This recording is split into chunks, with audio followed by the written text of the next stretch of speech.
This is a 1950s Sears Homart in-wall medicine cabinet with twin T12 fluorescent lights on the side. We got it in the late 60s. Interesting story on how we got it. My mother worked for a road construction company, and they were widening this road through this four corners. And this one house, they were going to have to tear it down, and the owner of the company said that because we live nearby, we could go in and rummage it for anything that we wanted. Well, when I saw that medicine cabinet, I told my father, I think we ought to grab that. So we got it and stuck it up on the wall, and it stayed there for 40 years until I decided to actually put it in the wall the way it was designed to work. Now here is what it looked like when it was brand new back in the 50s. So opening it up, the porcelain had worn away in places and it was a little rusty.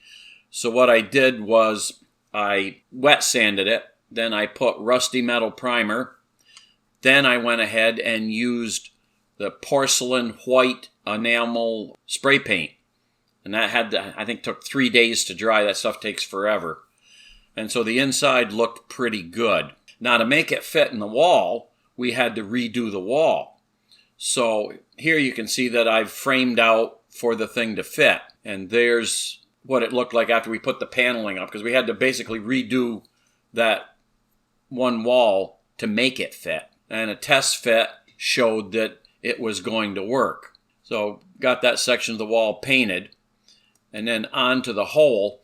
It had a mounting tray, slide or whatever you want to call it, that's up on top, that when the power came in, that's where it was attached. There's a close-up of it so you can see basically what it was. Now inside it, they had the original Homart first aid hints, and the next image is the actual number of the cabinet. And then finally at the top, where there was a little panel for wiring, it was Underwriter Laboratories approved. Now, one thing we did notice was that it did not have the little plunger to hold the door closed. That had broken a long time ago. It was a kind of like a ball bearing with a spring assembly, and when the door closed, it pushed that pin in and then popped back out to hold the door closed. Well, that was long gone. So I just continued to close it the way the previous owners did, and it started scrubbing away at that new paint. So I couldn't have that. So you can see that I added a ball bearing. From Amazon, I got a bag of the 3/8 ball bearings, and I just super glued the thing in place. There's another look at it from the side. So it looked kind of like the plunger, except it doesn't move. And you can see right here that where the catch was scraping on the metal of the side. So I bent that out of the way so that that little depression area is where the ball ended up setting. And that allowed me to close the door without chewing up that new paint. And then with a brush, I just would spray the can on the brush and then just did a little quick touch-up so that the inside looked pretty good again. So there's the inside. I've got the shelf supports in place. You notice that there's 3 shelves, and they can be moved up and down as you need them. And then there's special glass shelves that the edge of the shelf is twice as thick as the rest of the shelf. So it's something you just can't replace today. I'm glad that we were able to get them. Now, this right here, the door, when it swung around, it would hit the side of the support that holds the light. I assume that's the way, but I've never haven't seen one, it was supposed to be. And right here, you can see that it probably was that way because they have a rod and a spring to stop the door from swinging around too far. Now here's all the chrome pieces. I'd love to say that I could afford to just send it out to be re-chromed, because there are pieces that are just not good, as you can see. And I guess this one right here, it's not great. However, I'm not going to spend the money to get it re-chromed. So what I did was I took some number 2 steel wool and I went over it, and I got my Rust-Oleum chrome paint, metallic silver, and I'm going to paint it with that. It'll come out as satin, but at least it won't look quite so grubby.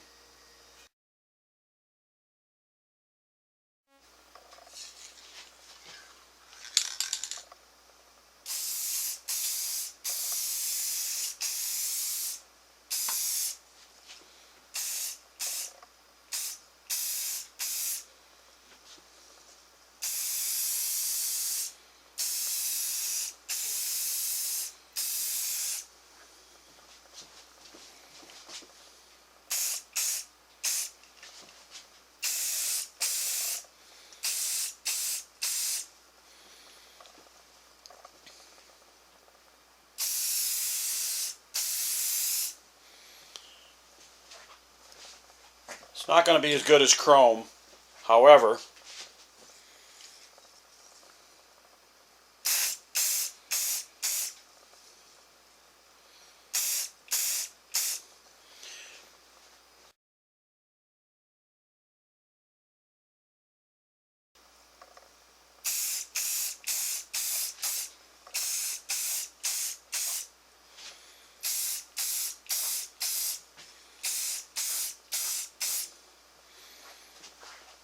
it will be serviceable.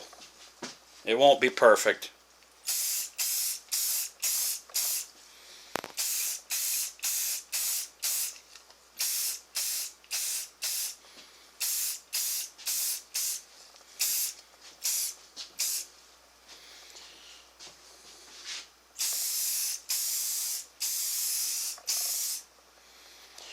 Yeah, I guess that's okay. So we'll let that dry. Poor man's chrome. I guess it's about time to start putting this thing back together. So I've got the first side piece. And you just got to fit it around all the wires so they don't get pinched.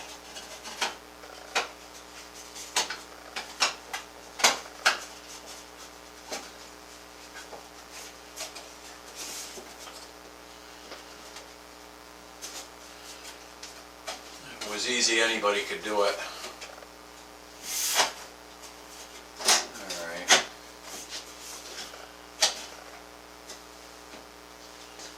So I'll get a screw.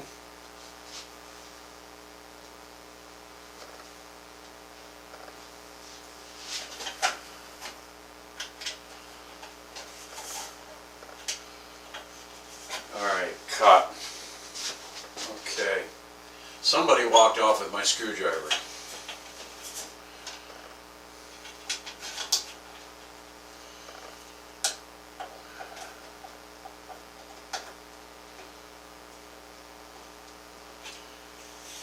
that one started. The other side is going to be pretty much the same as this one. Just got to get it aligned.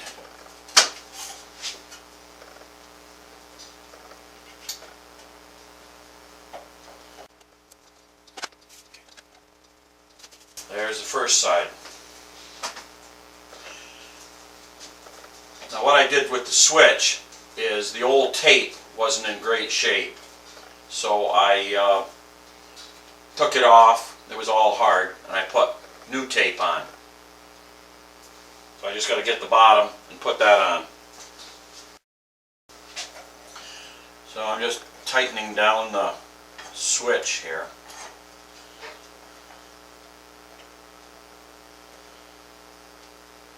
There we go. And then that goes up on the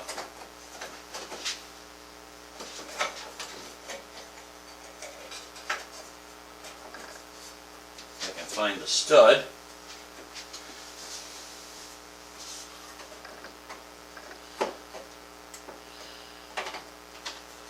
There we go. Now these are stainless nuts. What Sears had used way back when was nothing but a pressed piece of sheet steel that was folded into the shape of a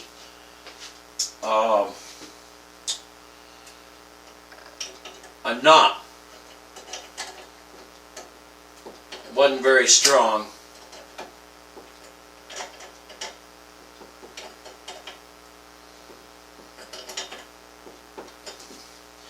There. That's pretty good. So, let's put a tube in.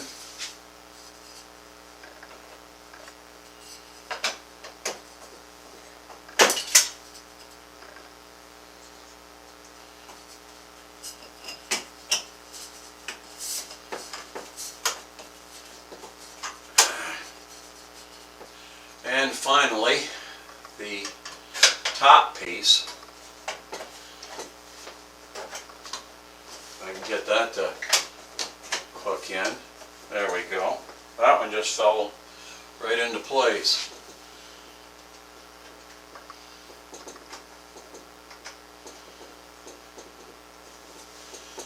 There we go.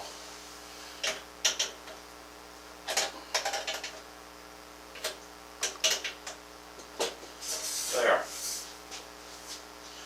Now what I've got to do here is take that press-in socket and put it in the base, because the original one was bad and the sockets have little solder connections, but they're like a spade connection. So what I did was the wires were bad, so I took a couple short pieces of wire, black and white, soldered, shrink tubed, and then put spade connectors on the end.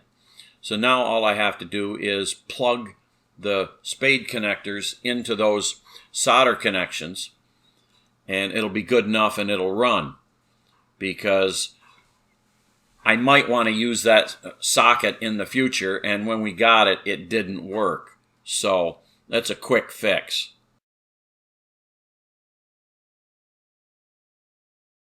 That's got to go in and then pivot. If you get it right,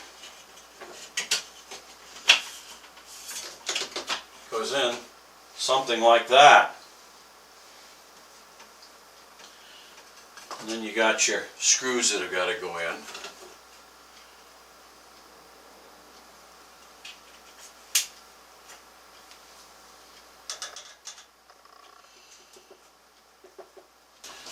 The wires are in the way.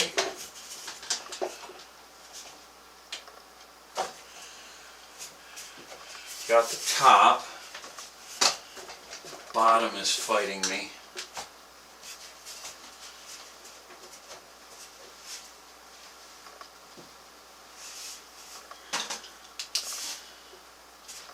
Yeah, that bottom is not in.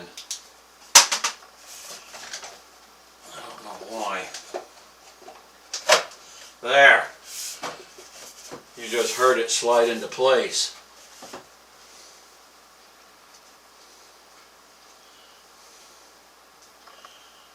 Yeah.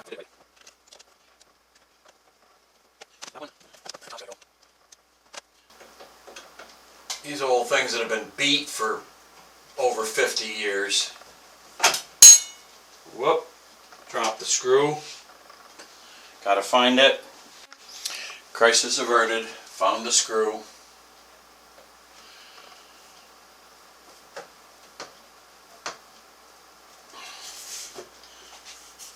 There. So let's put this tube in.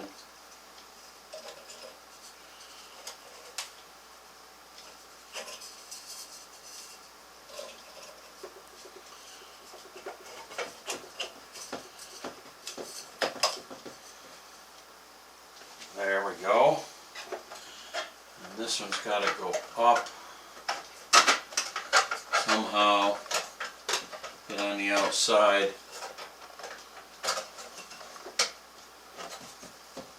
Like that.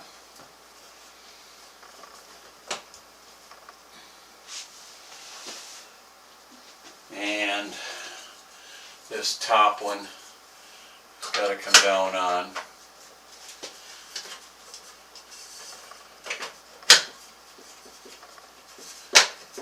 There we go.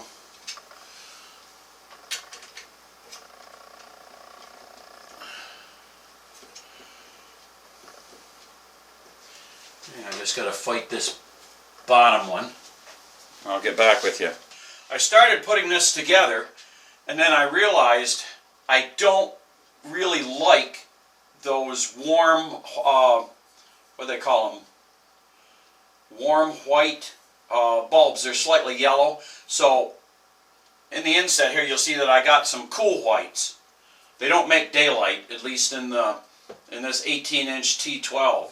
So I got new starters and new tubes.